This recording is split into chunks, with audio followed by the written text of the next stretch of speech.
خب بار دیگر سلام علیکم برادرو. من چلی با شما وعده دادگی بدم قسم اول شی کوتاهش میکنیم. یک ساعت این بحث اینو ما کوتاهش میکنیم. 10 دقیقه 15 دقیقه برای شما میپارتیم تماشا در این کانال در کانال ایشان خلیفه تماشاش کنیم. خب میریم اول میبینیم بعد در بین میبینیم تحلیلش میکنیم. خب رفتیم در رادیو آزادی نشر شده. салом тамошобинони арҷманди барномаҳои радиои озодӣ дар остонаи интихоботи маҷлиси намояндагони тоҷикистон мо як мунозира ё дебати интихоботӣ бо иштироки раҳбарону фаъолони ҳизбҳои сиёсии тоҷикистон барпо мекунем. омодагии ҳизбҳо ба интихобот чӣ гуна аст ва аслан муддаиёни курсии вакилӣ ба парлумон бо чӣ барнома мераванд? дар ҳамаи ин бора суҳбат мекунем. این صحبت را از پراگ من خیرومان بقازاده و از دوشنبه همکارانم زرنگیزی نورشاه و مولا رجب یوسفی گردانندگی میکنند. پیشک ما بگم که یا کیان یا نفرای هستن که نفرای باوری مردم اینا رو باور کردگیان آواز دادگیان یا در پارلمان راه یافتگیان جای صاحب کرسی شدگیان و برای ما و شما قانون قبول کننده تصمیم قبول کننده تقدیر ما و شما اینا میان. ببینه که کیا با درباره ما تصمیم میگیرن کیا درباره ما قانون قبول میکنن. زرنگیز لطفاً مهمان ها رو معرفی کنید. خوش آمدید مهمانان عزیز و سید جعفر عثمانزاده رئیس حزب دموکراتی تاجیکستان، رستم قدرتوف رئیس حزب اصلاحات اقتصادی. اینا ببینید افتی اینا ببینید خیلی او کم او که رئیس حزب دموکرات بود سید جعفر عثمانوف اونم دیده هر جا میده. این خوبه بی گردن بی کلاوی دهی. زرگول میرسن و معاون رئیس حزب کمونیست، عبدالحلیم غفاروف رهبر حزب سوسیالیستی تاجیکستان، میرزا انور احمدوف معاون رهبر حزب اگراری، رحمت الله زویروف رئیس حزب سوسیال دموکرات، بختیار سفرزاده رئیس فراکسیون حزب خلقی دموکراتی در مجلس نمایندگان. بار دیگر خوش آمدید. سوال‌های ما بر اساس من همه روسشا بگم غیر این همه کیا دیگه بودم نمی کیا دای بینیو یگانه بودن فعالی که بود رحمت الله زویروف بود و هست بیچاره چند بار زلاتو کوبش گذاشتن دست پانشش دست شکستن سگ شد زیدن این بدبختو خیلی عذاب مشقت شدن و اینی کیا خیلی نماینده حزب خلقی دموکراتی کوکلا بختیار یه خواست هم چیوشون از برای که حزب حکمرانیو با همین سید جعفر عثمانوف هم میدیدم کم بروتاکی عبدالحلیم. پرسش های خوانندگان وبسایت رادیوی آزادی تهیه شدن و پرسش اول من به همه شما مهمانان گرامی این است: لطفاً نماینده هر حزب سیاسی یک دلیل مهم این را که حزب شما به انتخابات به خاطر چی می رود، یعنی چرا تغییر دادن می خواهد، را بگویید. برنامه سیاسی اقتصادی اجتماعی حزب سیاسی هدفش از آن بارد که وارد شدن به مجلس نمایندگان مجلس عالی جمهوری پیش از همه بهتر کردن درجه اجتماعی مردم جمهوری تاجیکستان، از آن جمله در برنامه راه‌های بهتر کردن کمک‌های اجتماعی و برابر این بهتر کردن نفقه مردم جمهوری تاجیکستان و برابر این بهتر کردن حیات آسوده‌خانه مردم شهروند جمهوری تاجیکستان، اشتراکچیان جنگ بزرگ وطنی معیوبان گروه یکم دوم سوم، اشتراکچیان چرنوبیل و بشردوستان افغانستان انعکاس خود را یافته است. هدف‌های آن را ما چگونه در عمل تطبیق میکنیم؟ این پیش از همه ما درک و احساس کردن ما لازم است که در کدام پایه یا منطقه جمهوری تاجیکستان مقام و مرام حزب سوسیالیستی بیشتر است و خوبتر است که تا که در همون جا برنامه خود را بیشتر مهمتر تشویق و ترغیب نموده مقصدهای در دست خود گذاشته را پوره و همه‌طرفه در عمل تطبیق نماییم.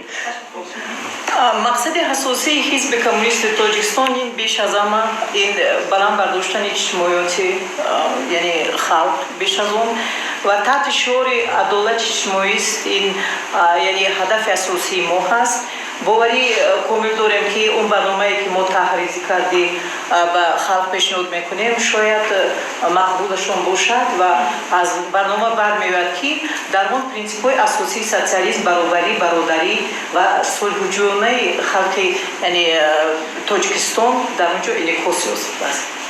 و همه شما با اینقدر قانونایی که همین پارلمان قبول کرد به ضد مردم ولی همین گپ زدیستان همینو چیکار کردن شما چیکار کرده درباره مثلا با همه مردم مجبور کردن پاسپورت نو بگیره سیم کارت که نرخ اینترنت دیگر اینقدر پرابلمایی که مثلا همین حکومت قبول کرد ضد مردمی شما یکم نمیو چیکار کردن هیچ کنه شما مردم دیدن شما که همین مقاومت کرده باشن حاجی رو گفته باشن که مثلا این با ضد مردم با ضرر مردم دیده بودین این شیطان که مادگان همو یک موقتی اینم تا همو یکی مرد بعد یکی مرد دیگه با 5 سال دیگه نمیدوشن در جا وقت صرف میکنن این شیطان نماینده رحمان وفای حزب امامت رحمان مردم شریف کشور معلوم است که حزب خلقی دموکراتیک تاجیکستان طول 25 سال فعالیتش برنامه اساسی دولت سازی جمهوری تاجیکستان را طرحریزی کرده است و مردم شریف کشور جمهوری عزیزمون را از جنگ شهروندی برآورد. امروز در پیش حزب خلقی دموکراتیک تاجیکستان مقصد و مرام‌های نو یعنی برآوردن جمهوری تاجیکستان با مرحله نوی رشد است.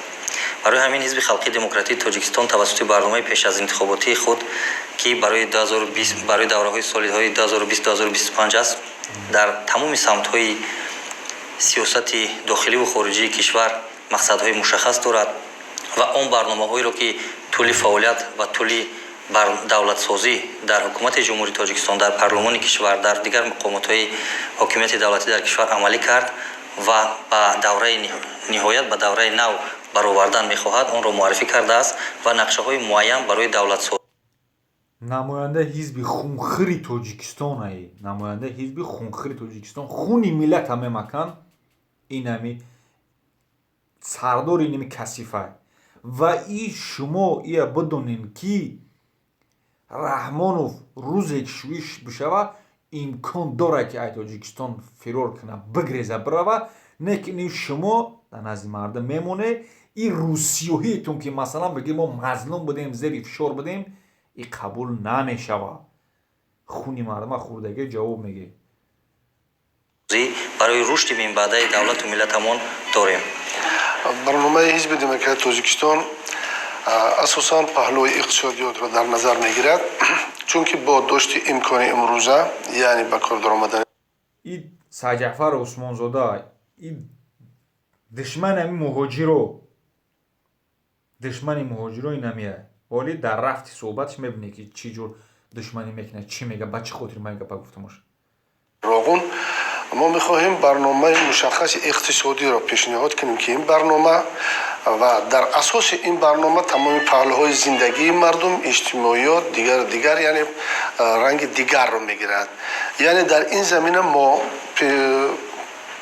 برنامه داریم که در اساس شکل گرفتن دیگری اقتصادیات جمهوری تاجیکستان زیر ساختارهای حکومت جمهوری تاجیکستان بعضی مثلا ساختارهای بلاک اقتصادی شکل اداره آنها در یک زمینه تغییرتر می‌یابد تا اینکه امکان رشد و امکان بیشتری یافتن درآمد قسم درآمدی بودجه و در همین زمینه بهتر کردن نگاه احوالی مردم و رشد اقتصادیات در همه ساحه‌ها.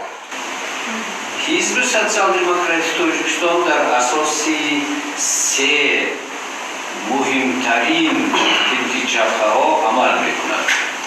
اثبات می‌کند همین هم گفتم حزب سوسیال دموکرات رحمت الله ظاهرов یگانه حزب زنده ای که در همین تاجیکستان فعالیت میکنه این همین حزبه اوش دیگه یگان همه اونها حزبن والله همه حزبن حزب سوسیال دموکرات تاجیکستان حزب آرمان‌های مردم تاجیکستان دویم حزب سوسیال دموکرات تاجیکستان واسطه تامین قانونیت در تاجیکستان و سوم حزب این واسطه تامین عدالت اجتماعی در تاجیکستان. همین سه جمله از جهت سه طرف ما در این با این انتخابات وارد شدیم و در اساس این پلتفرم پیش از انتخاباتی حزب سوسیال دموکراتیک تاجیکستان را تهیه و مردم پیشنهاد هدف حزب اصلاحات اقتصادی تجدید اقتصادیات ملی برای تامین زندگی شایسته می باشد و حجت اساسی که علاقه عملی شده است در استراتژی ملی رشد و دارایی ما نگاه خود را داریم.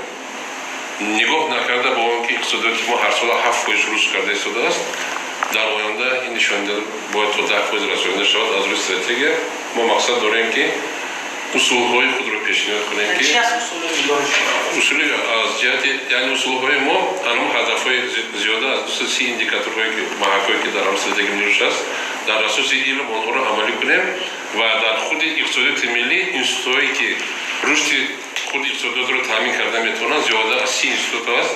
صاحبکاری خرد، میانه، صاحب بانکداری، مالیات دیگر آنها تجدید میخوان. صاحب بانک حتی ما روز تعبیر کنیم در بسیار سایر اقتصادیات هزینه‌های زیاد داریم و ما میخواهیم که با قبول همون قانون‌هایی که در آینده علمی رشد انسانی هم اینستیتوت را تشکیل کرده میتوانند تامین کرده میتوانند همون را در عمل جاری کنند.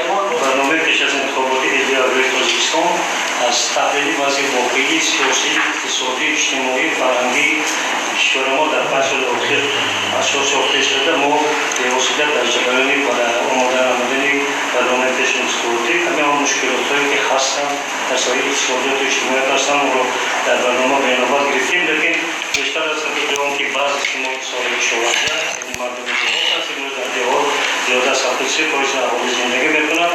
ما بیشتر مردم کشاورزی تقدیم میکنیم و در برنامه خودم به واسطه مسائلی که در حل مشکلات سایر کشاورزی که امروز وضعی پیشروی داره، لیکن بسیار مشکلات در سایر کشاورزی پیش از همین مسئله از آزادماندن کشاورزان، مسئله برابر داشتن نفقه کشاورزان و دیگر مسائلی که به واسطه برای سایر کشاورزی حل آنها لازم است، همین در برنامه ما جایگیر کردیم و کوشش میکنیم که اگر در صورتی هست که انتخابات کنندگان انتخاب گردیدن برای عملی کردن در جریان تهیه قانونگذاری و همین مسائل رو بررسی کرده شده تا درجه مشکلات سایر کشاورزی رو آسان کردن و همین کوشش خواهد کرد.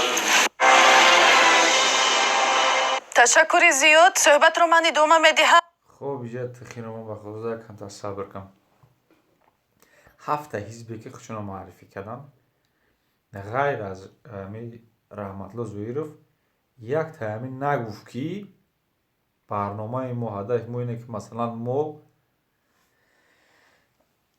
برابر حقوقی در بین مردم جاری کنیم، حق و حقوق مردم دفاع کنیم. یک تاش نگفت، یک چیز برای مردم نگفت. همش همو دروغانچیکی رو هم روسیه‌ها ما اقتصادگری نمیکنیم، ما مردم بوی میکنیم. مردم چی مردم با خاک شدی هستن که ما مردم زور میکنیم. بود نماینده حزب دموکرات، حزب خلق دموکراتی دینخچه. اگر شیطان شما 28 سال نکردین، 5 سال دیگه در تاجیکستان گلگون شکفار میکنیم. سال 2019-2021 و فکر کنم 2019-2021 همین سالی رشد دهات. من 2019 که بود چید، 2020 هم که رفته است، من ندیدم یکم دهات که رشد کرده باشه. یکم دهات هم ندیدم بغیر هم دنگره چیز از هم دنگره کرده گیم دیگه. یکم دهات هم ندیدم رشد کردن شه. یا کدام دهات هم میگم خشم میدونم. بیاوریم با چی میگم با یا نظر من همین است که اکثر حزب‌ها از 7 حزب سیاسی که حالا موقعشان را بیان کردند 6 حزب در فکر بهبود وضع اقتصادی تاجیکستان است، پیشرفت‌های ساحه کشاورزی، رشد اقتصادیات و وضع اجتماعی. خدا کند که این برنامه‌های شما، آرمان‌های شما عملی شود. ولی سوالی که ما که در باره انتخابات هستیم، در آستانه انتخابات هستیم، سوالی گنده که بسیار خوانندگان سایت رادیوی آزادی به ما فرستادند این است: خود شما به شفاف و عادلانه و مطابق به قانون برگزار شدن انتخابات اعتماد دارید؟ من باوری دارم برای که خود اشتراک 7 حزب سیاسی در انتخابات خود از علاقه درباره شفافیت گپ برود و ما باوری کار دارم مردم شریف تاجیکستان خود انتخاب می‌کنند که کدام حزب امروز ارزنده‌تر است که به واسطه اون آرمان‌هایی که مردم تاجیکستان دارند. خودش گفته است میگه که مردم تجمع در انتخاب باور دارن که حزب انتخاب شفاف میگذره و مردم انتخاب میکنن کدام حزب ارزنده تره. یعنی که شما یک شیطانی دیگه بگنی خودش با اقرار کرده که ما مقصد ما یک شیطانی، ما هیچ کسی، یک کوکله ما یگانه حزب ارزنده 25 سال شد مردم قتل کیسه کشته است و این بدبختی را آورده که زیاده 50% مردم تاجیکستان در خط فقر زندگی میکنن. این ارزنده بده. خب برگزار شدن انتخابات با اشتراک حزب‌های سیاسی این نظام دموکراتی است. دولت این را، حکومت این را برپا کرد، ایجاد کرد، تامین کرد. اکنون از همه حزب‌های سیاسی و برنامه آنها و معرفی کردن این برنامه در مردم و موقع داشته آنها در طول چند سال آخر مردم انتخاب میکنند.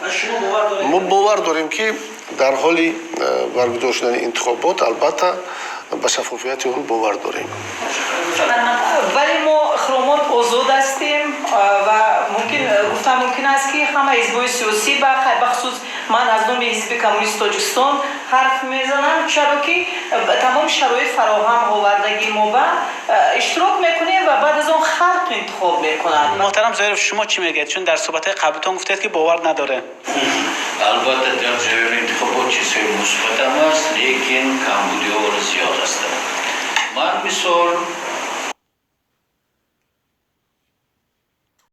ایمانان کامل دارم که و باور دارم که این انتخابات آزاد و دموکراتی برگزار نمی‌گردد. چی برای چی؟ مسئله اول اینا را حزب زنده میگن یا حزب زنده میگن که واقعا میگه که من حزبم، حزب سیاسی، رقیب سیاسی میگن اینا. همه نشستگی حزب‌های سیاسی همه گونه کمیسیون انتخاباتی محروم هستند. یگان حزب با یگان حوزه انتخاباتی یا که با یگان کمیسی انتخاباتی یک اعضاش پیشنهاد کردن نمی‌دارد. همش از مرکز تشکیل می شود و آنجا امکانیت دارد که فقط ماموریت یا حکومت جمهوری تاجیکستان یا که گرفتیم حزب خلق دموکراتی امکانیت وارد کردن اعضاش دارد. دویم مسئله 15 سال می شد که حکومت جمهوری تاجیکستان وعده بازی میکند که ریستری انتخاب کنندگان را ترتیب میدهند. تا امروز این فهرست عمومی انتخاب کننده ها منظور است؟ نه عمومی انتخاب کنندگان، یعنی در این اساس ما حاضر با انتخاب کنندگان کار کردن نمیتونیم.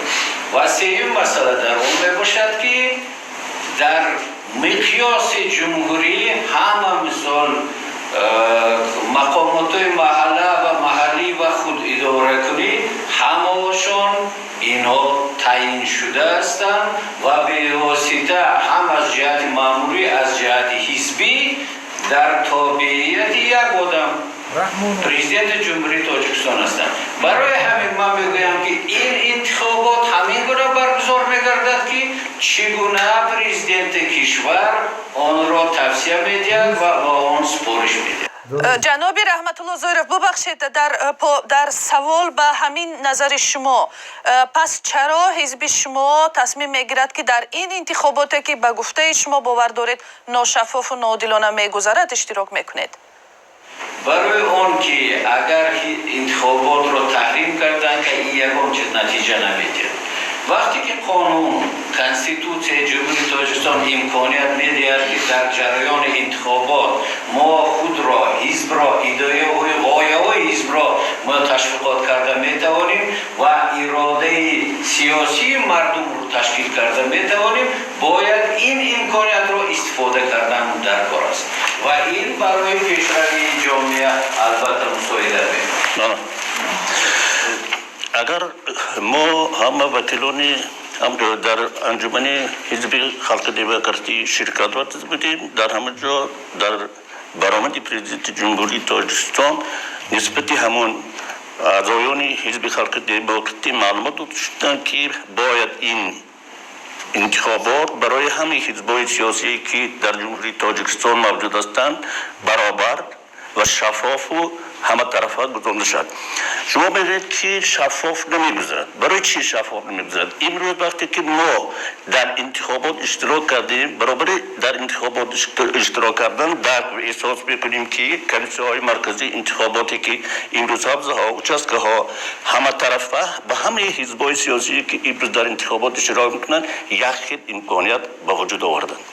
و برای همین هم دیگر مسئله از آن بارت است که در کدام участкه‌های حوزه‌های انتخاباتی که ما بی‌واسطه در آن شرکت ورزیدیم کم.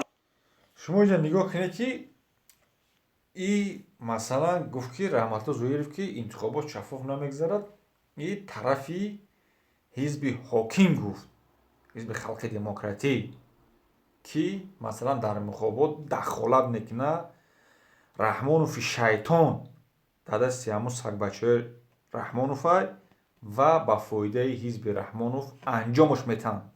این طرفی او گفته سای این پیرسک پای ایرا گذیسه که توی گپانه جای اون که این مردک طرف ای باشه، این مردک باید طرف او باشه. او مرد رحمت الله زویرов و او کس فکری خچه گفته گیه، چیزی را دیدگیه دیدگیشه و فکری خچه گفته سای و اینم گناهگار که است حزب حاکمه و که مثلا رحمانوف کلاگاوسه که در انتخابات دخالت میکنن. این با گفتی خودش حزب مخالفه، حزب سیاسی شیطان نگاه کنه که چه خیل طرفی این میزنه زیدی با جای اون که این مردک فکرش گفته، حق داره فکرش گفتنده که باید که حزب مخالفه این هم مثلا باید چه باید بگه که مثلا چند انتخابات چی مثلا میگذره چی با ما انتخاب نمیشیم چی با ما نمیشیم در شک نداره شفافیتش. برعکس برای چی ما میگیم که یا همشون یا اویلان دیوایی که مثلا در وقتی حجت نگاری به وجود آمده بود پورا به همه طرفه نشان داده شده است. البته تجربه با کشورهایی که امروز در جهان هستند و آنها خصوصیت های مهمترین دموکراسی را دارند و ما که امروز در طول 27 سال استقلالیت خود که عملی کردن قانون‌های مهمترین جمهوری تاجیکستان را برای بهتر کردن حیات اجتماعی سیاسی جمهوری تاجیکستان رامانده کردیم و من باوری دارم که انتخابات در پیش استاده با طور شفاف می‌گذرد. برای چی؟ یکی از مهمترین شفاف گذاشتن انتخابات در پیش استاده یعنی در انتخابات تا چه اندازه اشتراک کردن مردم جمهوری تاجیکستان می باشد. اگر مردم جمهوری تاجیکستان پورا و مکمل در انتخابات اشتراک کنند من باوری دارم که یگان مسئله تغییر دادن بولتین ها با وجود آمدنش ممکن نیست. انتخابات در پیش استاده پورا بد. اینجاش درست. از دیگه گپی که ما گفتم مثلا ما گفتم که شما در انتخاب اشتراک کنید. ضرر اشتراک نکردن ما نمیاد که وقتی که ما اشتراک نمیکنیم اونو عینامی ما میگیرن در حزب خلق دموکراتی نویسنش رفت. لابدهای بین المللی شفاف دموکراتی آزاد خواهد گذاشت.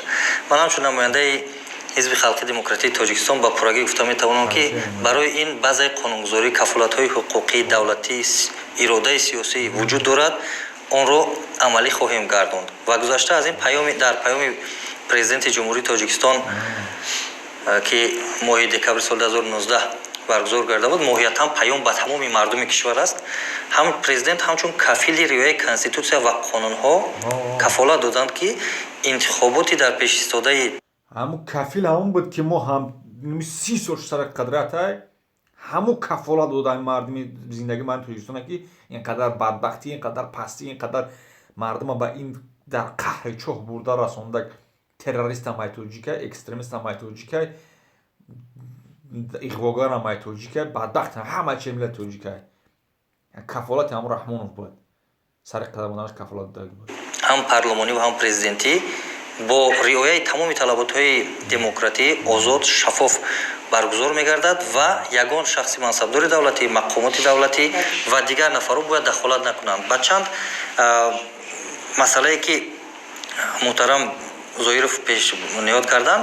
Ҳамин гапи шуморе ки Раҳмонов гуфта ки дахолат накунанд дар маъракаи интихоботӣ да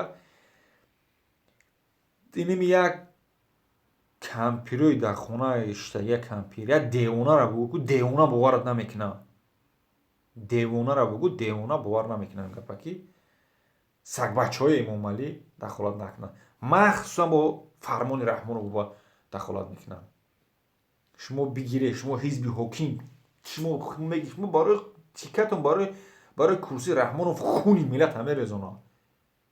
Ҳамин шумо набуде ки барои як бачаи Ҳакумов садҳо ҳазор тоҷика Русия депорт кардан, ихроҷшон кардан барои бачаи Ҳакумов ба наркотик қабиданаш мардума депорт кардан, бачаша бояд сар битан.